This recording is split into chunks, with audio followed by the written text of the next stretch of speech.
نبی پاک صلی اللہ علیہ وسلم کا فرمان ہے من بنا للہ مسجدا بنا اللہ لہ بیتا فی الجنہ، جو اللہ کے لیے اللہ کا گھر مسجد تعمیر کرتا ہے تو اللہ جنت میں اس کے لیے محل بنا دیتے ہیں۔ اب ایک آدمی کی گنجائش نہیں ہوتی کہ پوری مسجد بنا دے، حالانکہ عرب دیشوں میں یہ آسان ہے کہ جو ہے بڑے شوق سے ایک آدمی پوری مسجد بنا دیتا ہے، اللہ نے دے بھی رکھا ہے انہیں۔ لیکن آپ صلی اللہ علیہ وسلم کا دوسرا فرمان ہے، اس پر غور فرمائیں۔ فرمایا من بنا للہ کا مفحص قطات او اصغر بنا اللہ لہ بیتا فی الجنہ، کہ جو اللہ کے لیے چڑیا کے گھونسلے، بٹیر کے گھونسلے کے برابر بھی مسجد بنائے گا، اس کے لیے بھی جنت میں محل بنایا جائے گا۔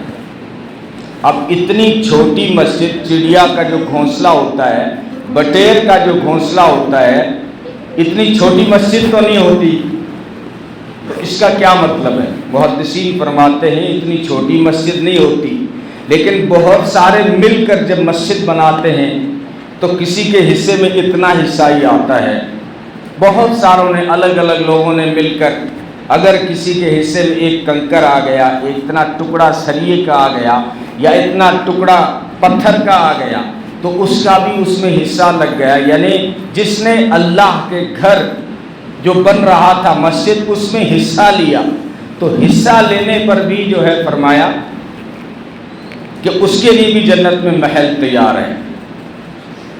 اور یہ مسلمانوں کا مرکز ہے، ہر طرح کا دینی ملی مسجد جو ہوتا ہے یہ مرکز ہے، اور مسلمان کی پہلی ضرورت ہے۔ آپ صلی اللہ علیہ وسلم ہجرت فرما کر مکہ سے مدینہ تشریف لائے، ابھی صحابہ کے گھر نہیں بنے تھے، وہ انصار کے یہاں رہ رہے ہیں، لیکن پہلی فکر جو یہ کی، آج بھی دو مسلمانوں میں یہ چیز دیکھی گئی ہے، ایک گجرات کا مسلمان، ایک پڑوس کا پٹھان، یہ جہاں بھی جاتا ہے مسجد کو قائم کرتا ہے۔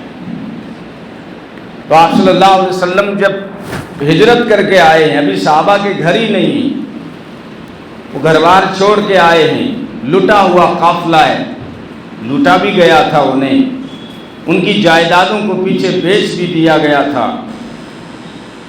ان حالات میں سب سے پہلی فکر یہ کر رہے ہیں کہ مدینے کے اندر جو ہے ایک مسجد بن جائے، مسجد نبوی کی بنیاد رکھی گئی، اور حضرت ابوبکر صدیق رضی اللہ تعالیٰ عنہ، بعض روایتوں میں حضرت ابو ایوب انصاری ہے، زیادہ تر حضرت ابوبکر صدیق رضی اللہ تعالیٰ عنہ کا ذکر آتا ہے کہ انہوں نے 2 یتیم بچوں کی زمین بھی خرید کر حوالے کر دی، اس میں آپ مسجد بنائیں، میں نے خرید لی ہے۔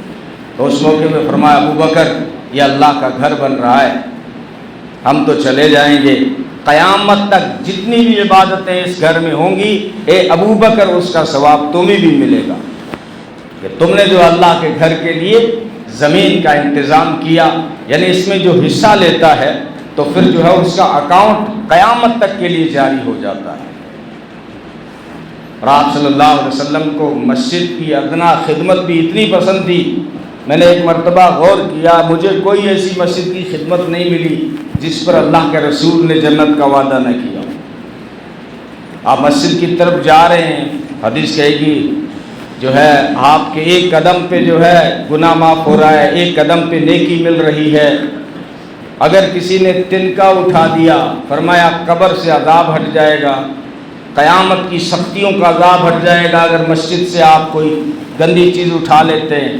اس لیے کہا گیا مسجد میں کوئی اسپیشل نہ بنے کہ مطلب بڑا آدمی ہوں میں کیسے یہ چیز ہٹا دوں، یہاں کوئی چودھری نہیں ہے، یہاں سب اللہ کے بندے ہیں، کیونکہ یہ اس کا دربار ہے، اس لیے یہاں پر سب کو عاجزی سے آنا چاہیے نا۔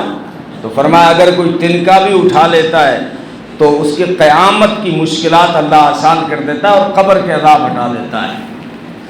روشنی کا انتظام کرے، فرمایا قیامت تک اس کی قبر میں روشنی کا انتظام ہو جاتا ہے۔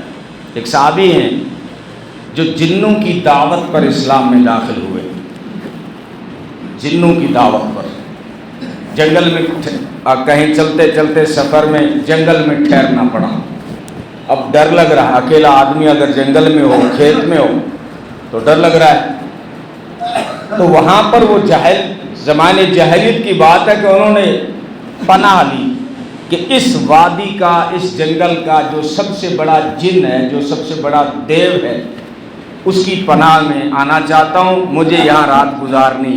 یوں کہہ کے سو گئے۔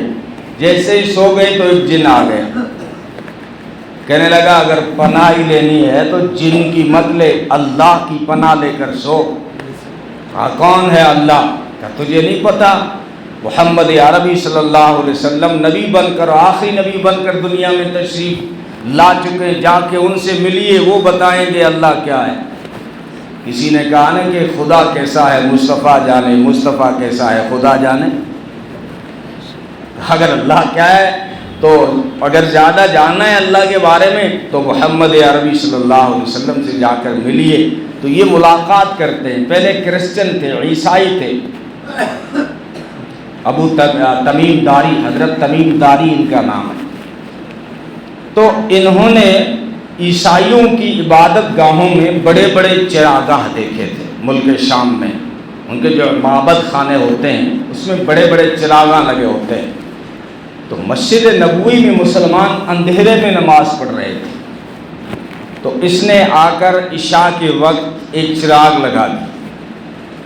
آپ صلی اللہ علیہ وسلم جب نماز پڑھانے کے لیے تشریف لائے، نماز کے بعد فرمایا یہ روشنی کا انتظام کس نے کیا ہے؟ صحابہ نے کہا وہ جنوں والے بھائی نے، یعنی جنوں کی دعوت پر اسلام میں آئے تو صحابہ انہیں جنوں والا بھائی کہتے تھے۔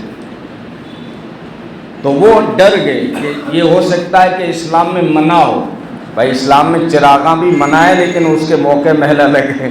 مسجد میں روشنی کے انتظام کے لیے انہوں نے جو ہے رکھا تھا، اس لیے اس میں کوئی منع نہیں۔ فرمایا مجھے خوشی ہو رہی ہے، اگر آج میری کوئی بیٹی کنواری ہوتی تو میں تمیم داری کے نکاح میں دے دیتا۔